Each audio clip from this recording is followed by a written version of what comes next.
வணக்கம். செல்வகுமாரின் அதிகாலை வானிலை ஆய்வறிக்கை. அதிகாரப்பூர்வ வானிலை அறிக்கைக்கு இந்திய வானிலை ஆராய்ச்சித்துறை அறிக்கையை பார்க்கவும்.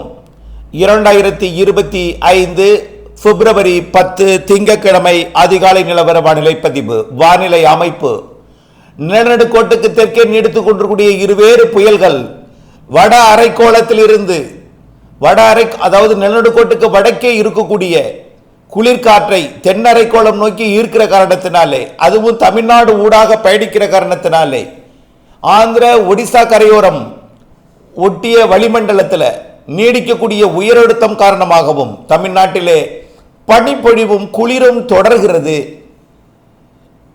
இரவு நேர குறைந்தபட்ச வெப்பநிலை மிகவும் குறைந்தும் பகல் நேர அதிகபட்ச வெப்பநிலை அதிகரித்தும் காணப்படுகிறது. இது தொடரும் என்ற அறிக்கையில் தெரிவித்தபடிதான் இது நகர்ந்து கொண்டிருக்கிறது. நம் அறிக்கைப்படி 35, 34, 36க்கு மேல் போகாது பிப்ரவரியில் என்று சொல்லியிருந்தோம். இருந்தாலும் வரக்கூடிய நாட்களிலே 36 செல்ல வாய்ப்பு இருக்கிறது. அதிகபட்ச வெப்பநிலை மதியம் 2:30 மணிக்கு பதிவு செய்யக்கூடிய வெப்பநிலை. இந்த வெப்பநிலை தமிழ்நாடு முழுவதும் ஒரே மாதிரியாக இருக்காது. அதிகபட்சமாக நேற்றைக்கு ஈரோட்டில் நேற்று முன்தினம் 35, 35.2, 35க்குள்ள இருக்கும் என்று சொல்லியிருந்தோம். அதே போல் 34.6 டிகிரி தான் அதிகபட்ச வெப்பநிலை செல்சியஸில், 34.6 டிகிரி செல்சியஸ். அதே ஈரோட்டில் 15 டிகிரி 15.5, 15.6 ஈரோட்டில் குறைந்தபட்ச வெப்பநிலை பதிவாயிருக்கு. கரூர் பரமத்தில் 15.5 டிகிரி செல்சியஸ் குறைந்தபட்ச வெப்பநிலை பதிவாயிருக்கு. இதே கரூர் பரமத்தில் 15.5 டிகிரி குறைந்தபட்ச வெப்பநிலை பதிவாகிருக்கூடிய இதே கரூர் பரமத்தில் அதிகபட்ச வெப்பநிலையும் 34.2 மற்றும் 3ஆகவே இருக்கிறது. தொடர்ந்து 34.5 ஈரோட்டில் பதிவாகியிருக்கு.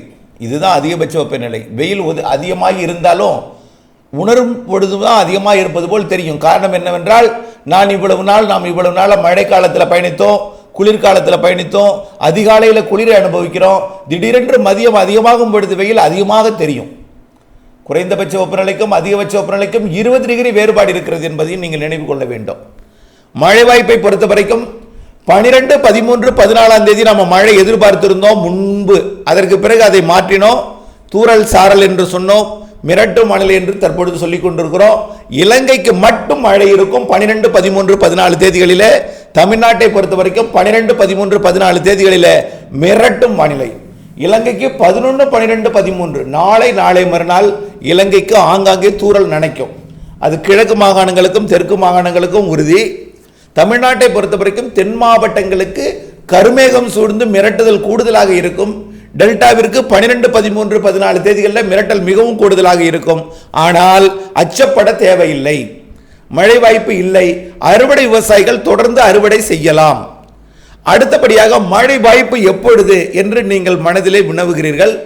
அறுவடை விவசாயிகள் அச்சப்படுகிறார்கள், மழை எதிர்நோக்கிக்கூடிய விவசாயிகள் மகிழ்ச்சி அடைவார்கள். அதன் அடிப்படையில் வரக்கூடிய மாத இறுதி நாட்கள் நாம சொல்லியிருந்தோம் 22ஆம் தேதிக்கு மேல, அதாவது இந்த மாதம் 28 நாள் தான். 22, 23, 24ஆம் தேதி எதிர்பார்க்கப்பட்ட அந்த காற்று சுழற்சி கொஞ்சம் தாமதமாக 2 நாள் தாமதமாக வரும் என்று எதிர்பார்க்கப்படுகிறது. தாமதமாக வருவதன் காரணமாக சற்று தீவிரமாக, அதாவது மார்ச் 2ஆம் தேதியே நமக்கு மழை இருக்குன்னு சொல்லியிருக்கிறோம். ஆனால் இதுவும் தாமதம் அடைவதன் காரணமாக மழையாக மாறும் என்று எதிர்பார்க்கப்படுகிறது.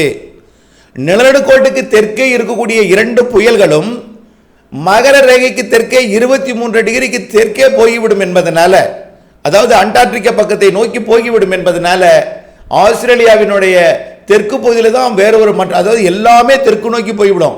நிலநடுக்கோட்டை ஒட்டி தெற்கு இந்திய பெருங்கடலில் நிகழ்வு அந்த நேரத்தில் இருக்காது என்பதன் காரணமாக இடையூறாக இருந்ததும், அதாவது குளிரை ஈர்த்ததும் நீராவியை வழங்காததுமாகிய இருந்த அந்த காற்றழுத்த தாழ்வு பகுதிகள், தென்னரைக்கோள தாழ்வு பகுதிகள், தாழ்வு நிலைகள், மண்டலங்கள், செயல்பாடுகள், அதாவது சிஸ்டங்கள் விலகி போகிற காரணத்தினாலே தற்பொழுது தென்சீன கடற்பகுதியிலிருந்து சிங்கப்பூர் வந்து கொண்டிருக்கக்கூடிய, அதாவது மலேசியா, சிங்கப்பூர், கப்பால், தாய்லாந்து வளைகுடா பகுதிகளில் நீடித்துக் கொண்டிருக்கூடிய அந்த காற்று சுழற்சியும், ஏற்கனவே நீடித்துக் கொண்டிருக்கூடிய சுமத்ரா தீவு வரைக்கும் நீடித்துக் கொண்டிருக்கும் காற்று சுழற்சியும் ஒன்றிணைந்து 22ஆம் தேதி இலங்கைக்கு மழை பொழிவை தொடக்கும் என்று எதிர்பார்க்கப்படுகிறது.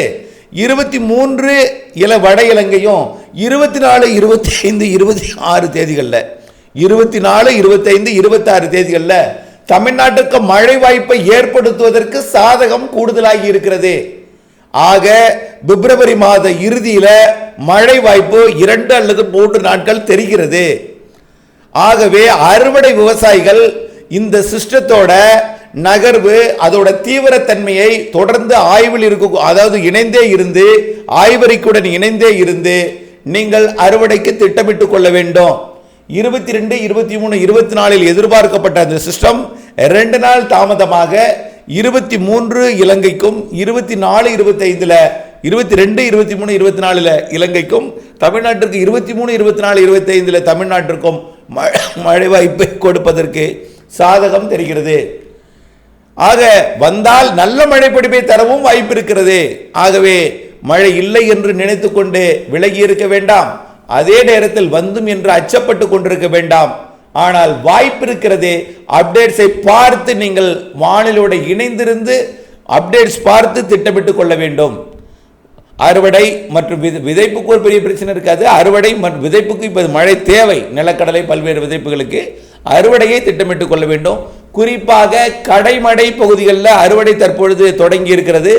கடைமடை பகுதி விவசாயிகள் தற்பொழுது அறுவடை பணியை தொடங்கி இருக்கிறார்கள். இன்னும் அறுவடை பணி மார்ச் முதல் வாரம் 2வது வாரம் வரை கூட அறுவடை பணிகள் செய்வதற்கான வாய்ப்பு இருக்கிற காரணத்தினாலே அறுவடை பணிகள் மேற்கொள்பவர்கள் இந்த பிப்ரவரி 22க்கு மேல் இறுதி வாரம்னு சொல்லலாம். 23, 24, 25 வரக்கூடிய கிழக்கு காற்றால் காற்று சுழற்சி இலங்கை அருகே அமைந்து கிழக்கு காற்று மழைப்பொழிவு அமைவதற்கு சாதகம் இருக்கிறது.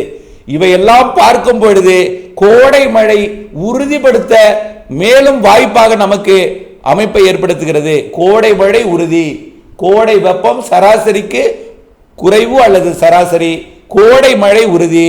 இந்த ஆண்டு கோடை மழை ஏற்படுத்தக்கூடிய நிகழ்வுகள் தமிழ்நாட்டை நோக்கி வரலாம் என்று எதிர்பார்க்கப்படுகிறது. நீண்டகால ஆய்வறிக்கையில் இதைத்தான் நாம் சொல்லிக் கொண்டிருக்கிறோம்.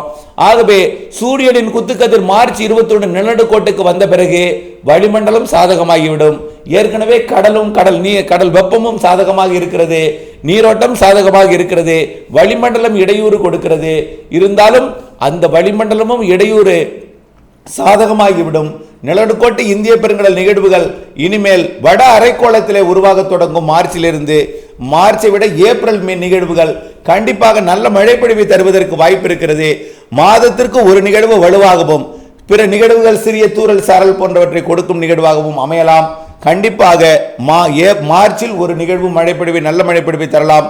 ஏப்ரல் மேல வலுவான நிகழ்வு தலா ஒன்று வரலாம் என்று எதிர்பார்க்கப்படுகிறது. ஆகவே இது நீண்டகால அறிக்கையில் தொடர்ந்து நாம் அறிவித்துக் கொண்டு வருவதில் தான் இதில் எந்த மாற்றமும் இல்லை. பிப்ரவரி மாத இறுதியில் எதிர்பார்க்கப்பட்ட 22ஆம் தேதிக்கு மேல் எதிர்பார்க்கப்பட்டது மழையாக தெரிகிறது. 23, 24, 25 மழையாக வரலாம். ஆய்வறிக்கையுடன் இணைந்திருந்து அப்டேட்ஸ் அறிந்து பணி செய்து லாபம் அடைந்திட அன்போடு கேட்டுக்கொள்கிறேன். நன்றி.